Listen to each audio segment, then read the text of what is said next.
Welcome back to the Caribou Data Science channel. Hello to my friends in Sweden. I appreciate every one of you folks who faithfully follow my videos here. I would appreciate even more if you would take a moment to click on that share button and share the link to this video to your friends and family and coworkers in Sweden and those where they live in Sweden or outside of Sweden. Okay. Also ask that you share it on your Facebook, your Instagram, your Twitter account, all your social media accounts. I'd appreciate it. And now let's go on with the show. The data for today's thing, although it's dated the second, is actually from January 1st. This is the data as of January 1st. So let's go ahead and run the reporter and see exactly what's going on.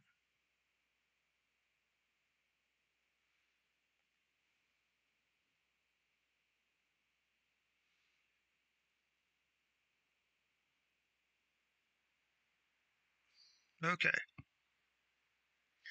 so we can start out here. You can see this, because of this volatility here, a regular line plot isn't very good. I believe, I'm not sure, but I believe the problem may be here. They're not reporting numbers on Saturday and Sunday. They're not the Saturday, or I should say, the Saturday and Sunday numbers will be reported on Monday. But when we narrow this down to a 14-day moving average, you can see what's a slight decline here, followed by a spike back up. And the brighter the color, the more deaths, the more cases there are. Now I can see decline back up here on the climb up here for deaths. While the individual deaths was about 225 for a single day, the average is actually slightly less because of all the volatility. So the average number of cases right now per day, we could see maybe 75. Okay. You notice, of course, that in this plot here, the later numbers seem to overpower these here, but down here it's reversed. That's probably because there's less volatility here. Okay, because if you can look, see, this is about 100 here, and this is about 100. This over here spikes as high as over 200, but this one here doesn't spike as far as even 100. So that's kind of curious, isn't it? Okay, let's take a look at weekly cases now. You can see last week here. So this is the first week of January. So January started off with the third highest cases out of the last 4 weeks. Now, if we look at the deaths for you can also see it the first week in January, or the last week of December. The last week of December was higher. It was like the second highest deaths in the previous 4 weeks. December, of course, was the most cases by far. December had the second most deaths so far in Sweden. Now we're going to do a series of plots where we compare Sweden to EU countries with a similar population base. So in this case, we're going to do 9 to 12,000 population in the EU.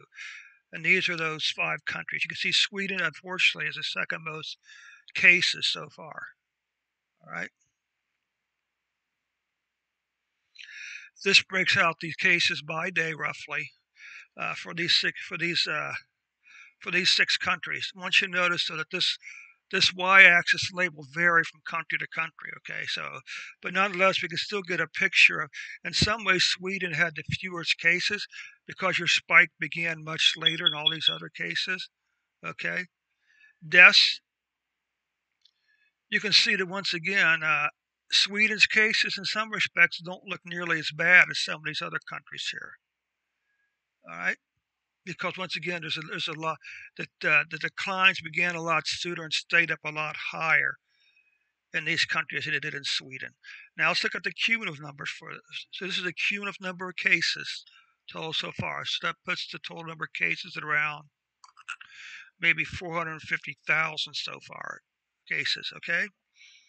Cumulative deaths total is right around about. This is 5,000. That's 7,000. I mean, this is about 1,250. So this is about, say, 9,000 deaths so far, okay, in Sweden. This just breaks out the cumulative cases and the cumulative deaths. And what I want you to notice here is how all these plots are pretty much the same, okay? Pretty much the same shape. That's to be expected because these are cumulative totals, and cumulative totals only go up and sometimes flatten out. Cumulative cases should never go down. And again, you get a little bit of different shape here. Like Belgium had a real nice flattening of the curve here, and as did Greece, and even Sweden had a flattening of the curve right here. But again, they only go up. Country like Czechia had a very flat period starting out, even up as far as October. So did Hungary. Sweden had an initial climb up, spike upwards, then it leveled off, and now it's starting to climb again. So is it good news? Well, unfortunately, not yet. The news is good. It's that cases are still relatively low at about 30,000. But again, this is a problem because it's hard to. Let's do something else. Let's try something a little different. Let's come back over here and let's drop these back down to 7. And let's run the report again. Okay. The 7-day moving average should give us a little bit closer to the actual data.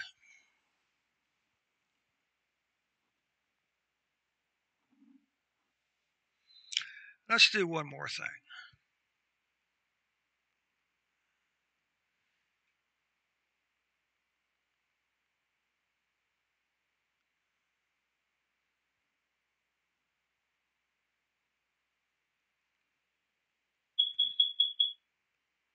Let's change this back to columns also.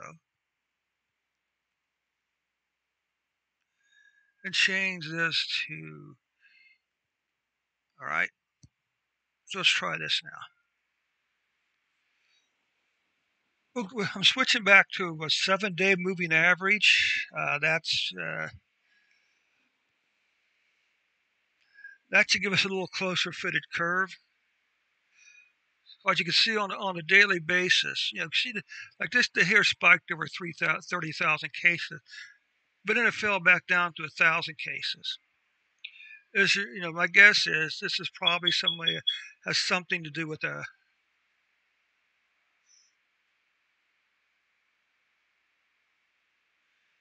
Can this really be right? The problem is this: volatility is causing lots of problems. Okay, so because this is now a 7-day moving average, so that means at any point along this line, that is the average of the previous 7 days cases. Okay,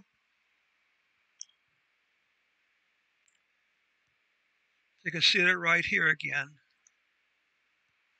You're saying, but wait a second, there was 30,000 cases in a day. Yeah, but then it dropped back down to 10,000 cases. So is there really this much volatility? I just find it hard to believe it. That this is what we're dealing with. So what's important here is the shape of the curve. Is it trending up or is it trending down? Well, it's clearly trending up. That's really the most important thing from an analysis standpoint. Okay. Again, here's the regular cases. Here's the deaths, and now you can see that. Now you can see once again this number here is much lower than this number here. But again, when you start doing the 7-day average, I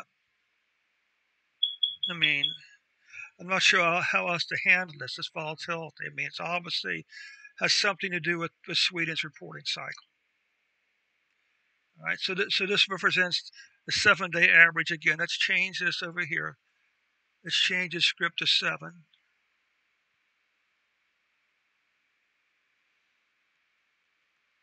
Now we could plot, instead of a smooth, we could plot this on top of it. Okay, let's change this to a 7-day moving average.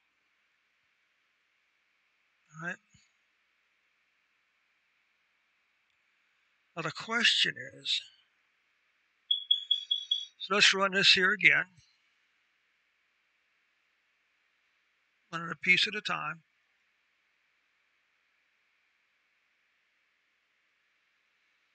Here's our initial 2 daily plots.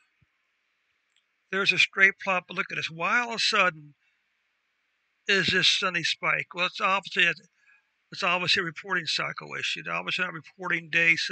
They're obviously not reporting cases 7 days a week. I think they're only reporting them 5 days a week. They're adding Saturday and Sundays on the Monday's numbers. Okay. But what really matters to us here is the shape of this curve. Okay. One thing, of course, this does is it eliminates the volatility, the daily spikes, the weekly spikes. Okay.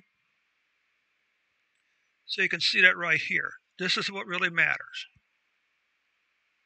Okay. Let's take a look at this now. Once again, you can see the general shape here.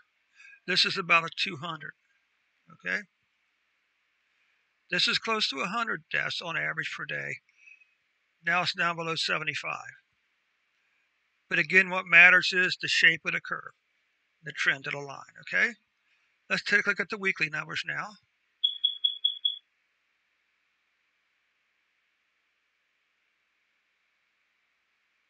This is a little more helpful. You can see the same. If you look at this line here, the shapes are going to be the same again. Spikes above 40,000 here, 50,000 cases here, back down to 40. Deaths are about 500 for the week here, 450 here for the week deaths. Let's take a look at some monthly numbers. Well, you can see December was the worst month so far for cases by far, over close to 200,000 cases. December was the second worst month with over 2,000 deaths. Now we're going to do a comparison of the country of these now we're going to do a comparison of for countries of similar size in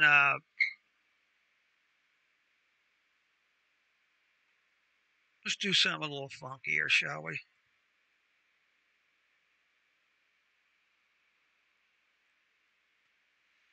Okay.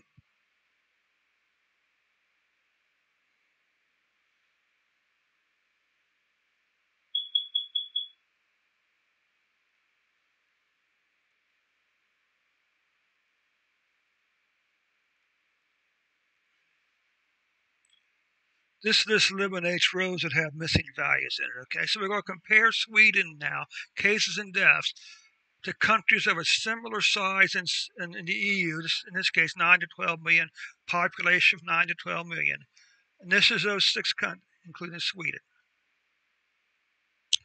So we calculate our number here. Let's then do this one here now. See if this will work now.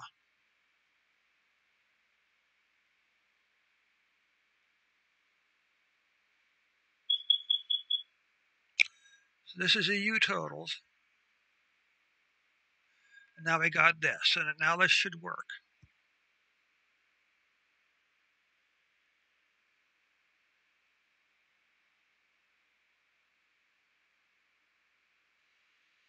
Okay, so these are cases, and you can see Sweden has the second most cases so far among this population group, but it's well below the 100,000 of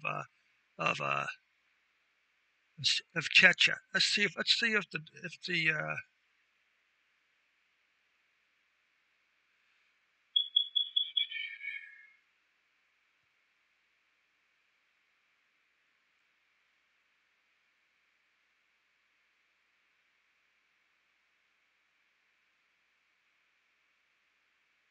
okay. Why isn't this working? It's because this thing here.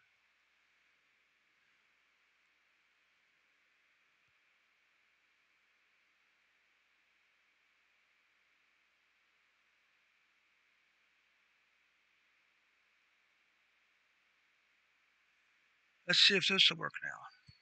Oh, good. Here's deaths. Excellent. Well, you can see, unfortunately, out of this population group, uh, Sweden has the most deaths so far. This is 1,000, so it's about So they're over. So right now you're over, if this is correct, 1,750 deaths so far. Now is that right?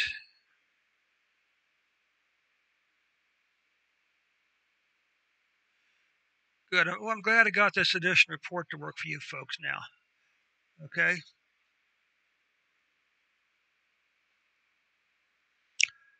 Let's see some. Now let's look at cumulative plot, cumulative numbers here. Well, first of all, let's come back up here on this. So once again, now you can see we've covered this before. This gives you a visual comparison of how the cases are working. Well, Sweden has a spike of over 15,000 cases here now, and now apparently it's fallen off. But I'm not absolutely sure why that's correct. But you can see all the other countries had a much earlier spike, and Belgium and Hungary probably have many more cases over total than Sweden. Well, that's not true. We can look at this, can't we? Okay, let's look at total deaths by day. Once again, it appears that these other five countries probably had a much more total deaths than Sweden, because this says 120 deaths right there as a spike. Over 100, over 150 here, over 100 here. So now let's take a look at the cumulative numbers for Sweden. Just as a reminder, uh, let's just try something here.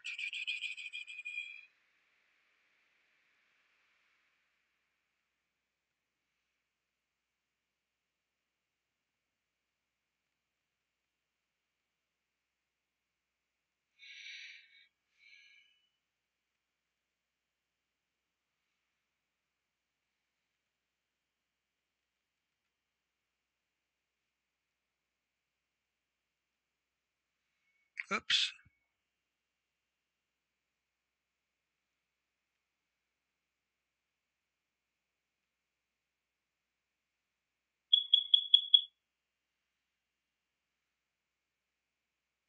Oh, there we go.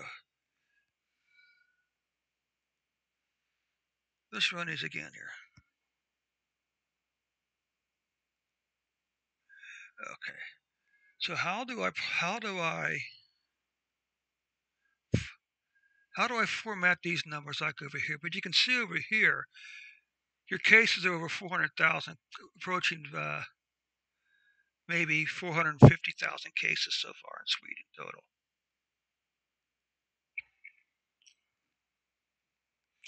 But over here, what's interesting, well, even over here, look, you had a relatively flat curve here to about October. Then it's just skyrocketed there, okay? Over here, you had an early spike going up to say about July. Then you had this flattening of the curve, but now you're starting to spike again. So your deaths now are close to about 8,000 deaths, okay? Plot by country. I'm not sure what this does. See what this does now. Okay, this is just a plot of cumulative cases and cumulative deaths. Notice how the plots are pretty similar. You can see a flattening here, lower thing, and you saw spikes about October in almost all these cases. All these countries saw spikes in October, so that's kind of interesting. Take a look at deaths. Deaths again started to spike in October, although Belgium had a spike back here, then a flattening of the curve, then in October again it started to climb. Sweden had a flattening of the curve. You had a flattening of the curve to October. So this is interesting. So anyway, so that concludes the report for Sweden for today. This is just a little bonus coverage for you folks.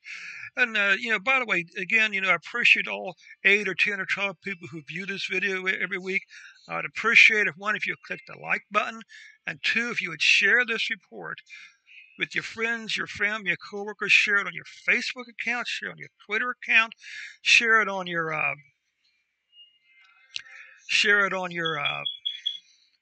Instagram account, whatever social media account you're on. Share the support for Sweden with your friends, your family, your coworkers. Okay? Again, thanks so much for your loyalty, and we'll catch you in a couple days with an updated report.